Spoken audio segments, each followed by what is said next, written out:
दोस्तों, progressive classes में आपका स्वागत है। आज है तारीख 3 अक्टूबर और आज हम डिस्कस करेंगे 3 अक्टूबर की महत्वपूर्ण न्यूज़ एवं आर्टिकल्स को जो राष्ट्रीय संस्करण में आए हैं। आज कुछ खास आर्टिकल्स तो नहीं है, बस ये है कि इसमें स्वच्छ भारत अभियान का 10 साल पूरा हुआ है, उसके ऊपर एक आर्टिकल है और कल गांधी जी का जयंती था, तो स्वच्छ भारत अभियान उन्हीं को डेडिकेटेड है एक तरह से। तो इसको लेकर के एक आर्टिकल आया है, उस पर हम चर्चा करेंगे। और इसमें एक और आर्टिकल है, आदिवासियों को प्राथमिकता प्रदान करने के लिए जनजातीय ग्राम उत्कर्ष अभियान का शुरुआत किया गया है हजारीबाग से। इसके ऊपर हम चर्चा करेंगे। तो आज यही दो आर्टिकल्स हैं मेन हमारे लिए। तो इसमें देखते हैं कि क्या चीज़ें शामिल हैं। अब देखिए, 10 वर्ष पूरा हो चुका है स्वच्छ भारत अभियान का और इसको एक तरह से जन आंदोलन बनाने का प्रयास किया गया था। स्वच्छ भारत मिशन के तहत 2023 तक 11 करोड़ से अधिक घरेलू शौचालय का निर्माण हुआ। और सच हालांकि एक तर्क दे सकते हैं कि शौचालय बना देना ही केवल उपयोग की गारंटी नहीं है, लेकिन आंकड़े बताते हैं कि स्वच्छ भारत अभियान के तहत बनाए गए शौचालय में से 85% का उपयोग लोगों द्वारा किया जा रहा है। तो राष्ट्रीय स्तर पर वर्ष 2015-16 और वर्ष 19-21 के ग्रामीण क्षेत्र में किसी भी शौचालय का नियमित उपयोग औसतन 40% से बढ़कर लगभग 75% तक हो गया है। तो यह वृद्धि सभी जनसंख्या और सामाजिक आर्थिक उप समूहों तथा विशेष रूप से गरीब एवं सामाजिक रूप से वंचित समूहों के मामले में देखी गई है। यदि 2015-16 और 18-19 के बीच का अनुसूचित जाति या जनजाति के लोगों के लिए किसी भी शौचालय का नियमित उपयोग को देखें तो वह क्रमशः 51% और 58% की वृद्धि देखी गई है। तो यह समान श्रेणी के लगभग समान स्तर पर पहुंच गया है। तो स्वच्छ सर्वेक्षण के तहत भारतीय शहरों की स्वच्छता रैंकिंग की जा रही है और इन शहरों के बीच में स्वच्छ प्रतिस्पर्धा भी हो रहा है। इंदौर और सूरत जैसे शहर लगातार शीर्ष पर हैं, जो उनकी स्वच्छता और जनभागीदारी के प्रति प्रतिबद्धता को दर्शाता है। तो इस सर्वेक्षण ने न केवल शहरी स्वच्छता को प्रोत्साहित किया बल्कि नागरिकों में स्वच्छता के प्रति जागरूकता बढ़ाने में भी महत्वपूर्ण भूमिका निभाई है। तो स्वच्छ भारत मिशन के प्रभावी क्रियान्वयन के बाद 2023 तक बच्चों में डायरिया और कुपोषण के मामले में लगभग 30% की कमी आई है, जो इस अभियान की सफलता का एक महत्वपूर्ण संकेतक है। तो अच्छा वातावरण, स्वच्छ वातावरण सुनिश्चित होने के साथ ही स्वास्थ्य संबंधी समस्याओं में भी गिरावट आई है। दूसरा जो इसका डायमेंशन है कचरा प्रबंधन का, तो इसमें देखते हैं कि स्वच्छ भारत मिशन के तहत ठोस और तरल कचरा प्रबंधन पर विशेष ध्यान दिया गया, जिससे शहरी क्षेत्र में लगभग 80% ठोस कचरे और 60% से अधिक उनका प्रसंस्करण हो रहा है। हालांकि अपशिष्ट प्रबंधन में अभी भी चुनौतियां कायम हैं, लेकिन इस दिशा में निरंतर प्रगति हो रही है। तो स्वच्छता में सुधार के सकारात्मक प्रभाव में से एक स्वास्थ्य संबंधी खर्च में भी उल्लेखनीय कमी आई है। विश्व बैंक का एक अध्ययन के अनुसार स्वच्छता में सुधार से स्वास्थ्य व्यय में लगभग 50% तक की बचत हो रही है, जिससे गरीब और निम्न मध्यम वर्गीय परिवार पर आर्थिक बोझ कम हुआ है। चुनौतियां क्या है ये भी देख लेते हैं। तो स्वच्छ भारत मिशन ने स्वच्छता के क्षेत्र में महत्वपूर्ण प्रगति की है, लेकिन इसके क्रियान्वयन में कई चुनौतियां अभी बनी हुई है। केंद्रीय प्रदूषण नियंत्रण बोर्ड के आंकड़े के अनुसार देश के शहरों और कस्बों में प्रतिदिन उत्पादित होने वाले कचरे का 1/3 हिस्सा सड़कों पर पड़ा रहता है, जिससे वातावरण दूषित होने के साथ ही स्वच्छता के प्रयासों पर भी गंभीर सवाल उठते हैं। केवल 4 बड़े महानगर दिल्ली, मुंबई और चेन्नई, कोलकाता में प्रतिदिन लगभग 16 अरब लीटर उपयोग किया हुआ पानी सीवेज में जाता है, जिससे सही तरीके से ट्रीटमेंट कर पाना एक बड़ी चुनौती हो गया है।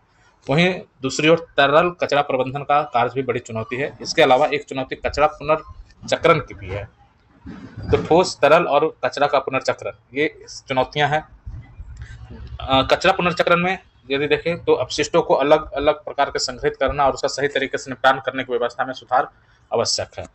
आगे की क्या रहा है, तो स्वच्छ भारत अभियान की सफलता परोक्ष रूप से भारत में निवेश को बढ़ाने, जीडीपी विकास दर बढ़ाने, दुनिया भर से पर्यटकों को आकर्षित करने, साथ ही स्वास्थ्य लागत व मृत्यु दर कम करने, घातक बीमारियों की दर को कम करने के साथ ही और भी कई चीज़ों में सहायक हुई है।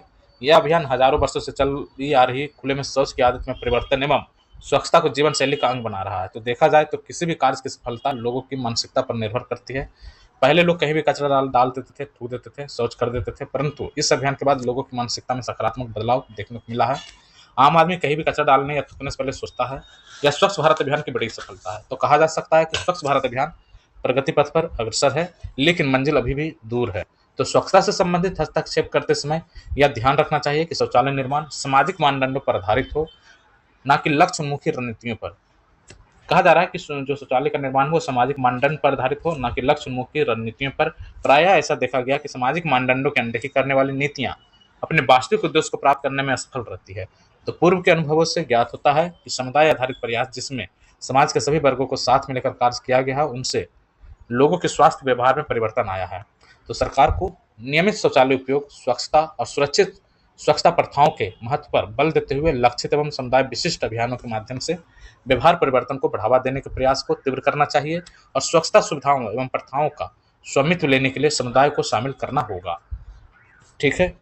इसी के तहत और भी कहा जा रहा है कि स्वच्छ एवं कार्यात्मक शौचालय को बनाए रखने में जिम्मेदारी तथा गर्व की भावना को बढ़ावा देना चाहिए। इसके अलावा शैक्षणिक संस्थानों, अस्पतालों एवं अन्य सरकारी प्रतिष्ठानों को स्वच्छता अभ्यासों में और प्रगति की आवश्यकता है। सार्वजनिक प्रतिष्ठान और सरकारी विभागों में स्वच्छता कवरेज के अलग अलग आंकड़े को दीर्घावधिक एवं व्यवहार्य विकल्प बनाने के लिए नवाचार की जरूरत है, जो सार्वजनिक स्वास्थ्य अवसंरचना में महत्वपूर्ण सिद्ध होगा। तो ये हमने स्वच्छता को लेकर के जो चीज़ें हमने सफलता प्राप्त की है और क्या क्या चुनौतियां हैं और आगे की राह, इसे हमने यहाँ पर देखा। इसके अलावा यहाँ पर साथ में एक आर्टिकल है, कैसे विकसित हो स्वच्छता की संस्कृति। अब देखिए, अभी 1-2 दिन पहले आर्टिकल्स में आया था इंदौर के बारे में कि इंदौर में स्वच्छता को किस तरह से संस्कृति का पार्ट बनाया गया। जैसे कहा जाता है कि हमारे यहाँ जो व्यक्ति का है 16 संस्कार होते हैं, लेकिन 17वां जो संस्कार है वो क्या है, स्वच्छता है। 17वां संस्कार क्या है, स्वच्छता है। और स्वच्छता जो है किस तरह से इंदौर की जो पूरी एक छवि थी उसको कैसे बदल दिया है। वहाँ पर यदि आप देखेंगे तो शहर की दीवारों पर स्वच्छता को गर्व और कचरा फैलाने को श्रम बताया जाता है। उसका हजारों पेंटिंग आपको मिल जाएगा। इससे माहौल बना है लोगों के बीच में। चिप्स खाकर किसी ने रैपर फेंका नहीं कि बगल वाला कोई जो व्यक्ति है वो टोक देगा और रैपर उठा के हाथ में थमा देगा। गुटखा खाने वाला का भी यही स्थिति है। वहाँ पर अब हर जगह आपको डस्टबिन वगैरह सब दिख जाएगा। ठीक है। तो इंदौर ने जिस तरह से काम किया है, लोगों को उससे प्रेरणा लेना चाहिए। इसके अलावा आप ये भी वहाँ पे आप देखेंगे कि शहर में हर 200 मीटर के ऊपर पर जो है सार्वजनिक शौचालय है। सार्वजनिक शौचालय का शहरों के अंदर होना बहुत ही आवश्यक है। डस्टबिन का होना हर एक 50 मीटर 100 मीटर के में होना, डस्टबिन का होना बहुत ही आवश्यक है। तो ऐसी सारी चीज़ें वहाँ पर की गई। साफ सुथरा, जल सुविधा युक्त, फिनाइल की खुशबू वाला सार्वजनिक शौचालय आपको इंदौर में हर एक जगह मिल जाएगा। तो सफाई का एक संस्कार बन गया है वहाँ पे, और इसका प्रमाण आपको घरों से मिलना शुरू हो जाएगा। लोग कचरा जो है, गीला कचरा, सूखा कचरा, प्लास्टिक, कांच या जो जैविक सैनिटरी पैड है, इनको श्रेणियाँ सब अलग अलग करके वहाँ पे रख रहे हैं और कचरा गाड़ी में बने बॉक्स में अलग अलग कचरा डालते हैं। इसके बाद लोग स्नान, ध्यान और भगवान की पूजा करते हैं। तो जो स्वच्छता है वो भगवान की पूजा से पहले ही किया जाता है और वो हमारे संस्कार में शामिल हो गया। ये इंदौर इस तरह का एग्जाम्पल पेश कर रहा है और इस तरह के एग्जाम्पल्स को लोगों के सामने रखना चाहिए और उसको एडेप्ट करना चाहिए। ठीक है।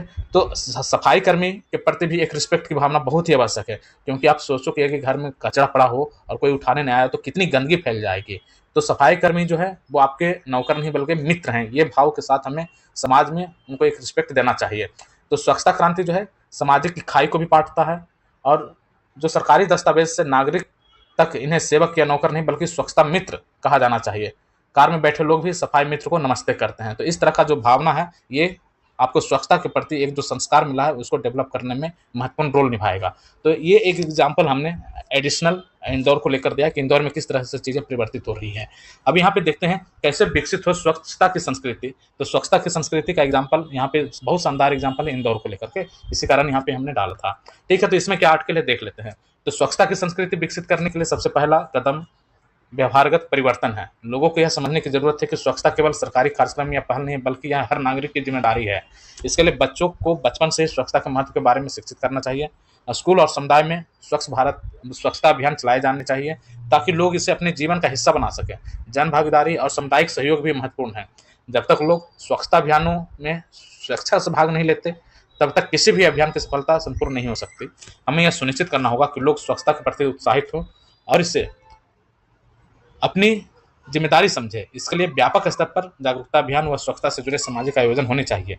स्वच्छता की संस्कृति को मजबूत करने के लिए हम कई अन्य देशों से भी उदाहरण सीख सकते हैं। सिंगापुर का उदाहरण सबसे प्रेरणादायक। सिंगापुर न केवल स्वच्छता को उस प्राथमिकता दी बल्कि इसके लिए सख्त नियम और दंड भी निर्धारित किए। वहाँ सफाई व्यवस्था इतनी व्यवस्थित है कि लोग स्वतः साफ सफाई को जीवन शैली का अपना हिस्सा बना चुके हैं। वहाँ की सरकार ने न केवल स्वच्छता अभियान चलाया बल्कि इसके लिए प्रभावी कचरा प्रबंधन, पुनर्चक्रण, अपशिष्ट निपटान योजनाओं को भी लागू किया। जापान भी स्वच्छता क्षेत्र में अनुकरणीय उदाहरण है। वहाँ बच्चों को स्कूल में ही साफ सफाई का पाठ पढ़ाया जाता है और हर छात्र स्कूल परिसर को साफ रखने में भाग लेता है।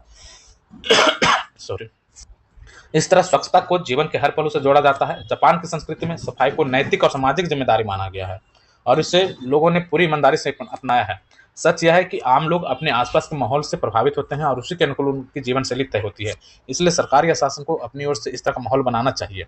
दिल्ली में मेट्रो रेल इसका एक ज्वलंत उदाहरण है। मेट्रो रेल प्रबंधन की ओर से साफ सफाई का बेहतर माहौल बनाया गया है और लगभग सभी लोग कम से कम मेट्रो परिसर के भीतर स्वच्छता का ध्यान रखते हैं। स्वच्छता की संस्कृति विकसित करने के लिए भारत में भी सख्त नियम और दंडात्मक प्रावधान की आवश्यकता है और सड़कों पर कचरा फेंकने, खुले में शौच करने और सार्वजनिक स्थानों पर गंदगी फैलाने वालों पर सख्त कार्रवाई की जानी चाहिए। तो लोग स्वच्छता को लेकर अधिक जागरूक होंगे। नगर पालिकाओं को सशक्त बनाने की जरूरत है ताकि वे इन अभियानों को प्रभावी तरीके से लागू कर सके। इसमें कोई दो राय नहीं कि भारत में स्वच्छता की संस्कृति को विकसित करना एक दीर्घकालिक प्रक्रिया है, जिसके लिए सरकार, समाज और व्यक्तिगत स्तर पर प्रयास की जरूरत है। महात्मा गांधी के स्वच्छता के सिद्धांत को फिर से अपनाते हुए इसे जीवन का हिस्सा बनाना होगा।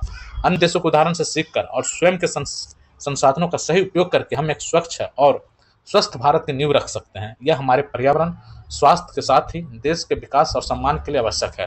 तो लिहाजा स्वच्छ भारत की कल्पना तभी साकार होगी जब हर भारतीय इसे अपनी जिम्मेदारी समझकर इसमें अपनी ओर से योगदान देगा। बहुत ही शानदार यहाँ पे आर्टिकल था कि ये सिर्फ सरकारों का कर्तव्य नहीं है, ये सोसाइटी का हर एक नागरिक का कर्तव्य, हर एक व्यक्ति का कर्तव्य है कि खुद और अपने आसपास के एरिया को स्वच्छ रखे। ठीक है, तभी ये जो स्वच्छ भारत का अभियान है और गांधी जी का जो सपना था स्वच्छता को लेकर के, उसको हम पूर्ण कर सकते हैं। यहाँ पे बहुत अच्छे अच्छे एग्जाम्पल दिए गए, सिंगापुर का, जापान का यहाँ पे एग्जाम्पल दिया गया, दिल्ली मेट्रो का भी एग्जाम्पल दिया गया है और हमने इंदौर का एग्जाम्पल दिया। तो हमारे पास बहुत सारे एग्जाम्पल्स हैं जो एक अपना स्टैंडर्ड स्थापित कर चुके हैं। उस स्टैंडर्ड की ओर जाने का हमें प्रयास करना चाहिए। हर एक स्टेट को, हर एक डिस्ट्रिक्ट को, हर एक ग्राम को इस तरह का प्रयास करना चाहिए। अब अगला जो है टॉपिक हो आदिवासियों की प्राथमिकता का एक तरह से एक उद्घाटन किया गया योजना का, उसका नाम है जनजातीय ग्राम उत्कर्ष अभियान। हजारीबाग से इसका उद्घाटन किया गया है। ये बहुत इंपॉर्टेंट है। ये क्वेश्चन पीटी के पॉइंट ऑफ व्यू से इंपॉर्टेंट हो सकता है कि जनजातीय ग्राम उत्कर्ष अभियान की शुरुआत कहाँ की गई प्रधानमंत्री मोदी जी द्वारा, तो हजारीबाग से। खास करके झारखंड में जो एग्जाम देने जा रहे हैं उनके लिए। तो प्रधानमंत्री मोदी झारखंड के हजारीबाग से धरती आबा जनजातीय ग्राम उत्कर्ष अभियान का शुभारंभ किया। इस अभियान के तहत आदिवासियों के सामाजिक, शैक्षणिक और आर्थिक विकास के लिए देश के 792 जिला में से 749 में 79,150 करोड़ रुपए खर्च किए जाएंगे। तो टोटल 792 जिला में से 549 जिला में अभी इसको लागू किया जाएगा। 79,150 करोड़ रुपए खर्च किए जाएंगे। इससे देश के 2740 प्रखंडों के 65,000 गाँवों को 5 करोड़ से ज्यादा आदिवासी लाभान्वित होंगे। इसे आदिवासियों के लिए अब तक की सबसे बड़ी योजना बताया जा रहा है। तो जनजातीय ग्राम उत्कर्ष अभियान समाज के कल्याण से जुड़ा हुआ है। यह योजना सरकार की आदिवासियों को प्राथमिकता को प्रमाणित करता है और मोदी जी ने कहा कि यह धरती आबा भगवान बिरसा की धरती से योजना शुरू हुई है। आज गांधी जयंती है, 2 अक्टूबर को इन्होंने उद्घाटन किया था इसका। तो गांधी जी का मानना था कि देश को तभी तेजी से विकास मिलेगा जब आदिवासी समाज का विकास हो। मुझे संतोष है, अर्थात जो गांधी जी का जो अंतिम व्यक्ति है वो कहीं ना कहीं ये आदिवासी समाज है और हर वो समाज का व्यक्ति, खास करके आदिवासी समाज जो हमारी सोसाइटी में आर्थिक, सामाजिक, सांस्कृतिक रूप से पिछड़ेपन के शिकार है, तो वो अंतिम व्यक्ति पे लक्षित किए अभियान को चलाया गया है और कहा जा रहा है कि सरकार जो है आदिवासी के उत्थान पर सबसे ज्यादा फोकस कर रही है। यह योजनाएं भारत सरकार द्वारा देश के आदिवासी समाज को मिल रही प्राथमिकताओं का प्रमाण है। और हजारीबाग के विनोबा भावे कैंपस में प्रधानमंत्री ने कुल 83,700 करोड़ रुपए की अन्य योजनाओं का भी इन्होंने लोकार्पण यहाँ पर किया है। बिरसा मुंडा की जयंती पर खूंटी से शुरू किया गया था पीएम जनमन अभियान। ये भी आदिवासियों को समर्पित था, पीएम जनमन योजना। उन्होंने कहा कि एक साल में ही झारखंड ने कई उपलब्धियां हासिल की है। 950 ग्राम में हर घर जल पहुंचाने का काम पूरा कर लिया गया है जनमन योजना के तहत। यह बदलाव हमारे आदिवासी समाज की प्रगति का समान अवसर देगा। मुझे विश्वास है कि मेरे आदिवासी युवा आगे बढ़ेंगे और उनके समर्थ का लाभ देश को मिलेगा। जोहार के साथ ही उन्होंने भाषण का समापन किया। तो ये बहुत ही अच्छा यहाँ पे योजना की शुरुआत की गई है। जनजातीय ग्राम उत्कर्ष अभियान हजारीबाग से शुरू किया गया है। इसके अलावा एक प्रधानमंत्री जनमन अभियान योजना जो है ये आदिवासियों को समर्पित है। तो आदिवासी को लेकर के उनकी समस्याओं को लेकर के यदि कहीं पे हमें लिखने को मिले, मेंस में आंसर राइटिंग करने को हो, तो इन सारी योजनाओं की हम चर्चा कर सकते हैं।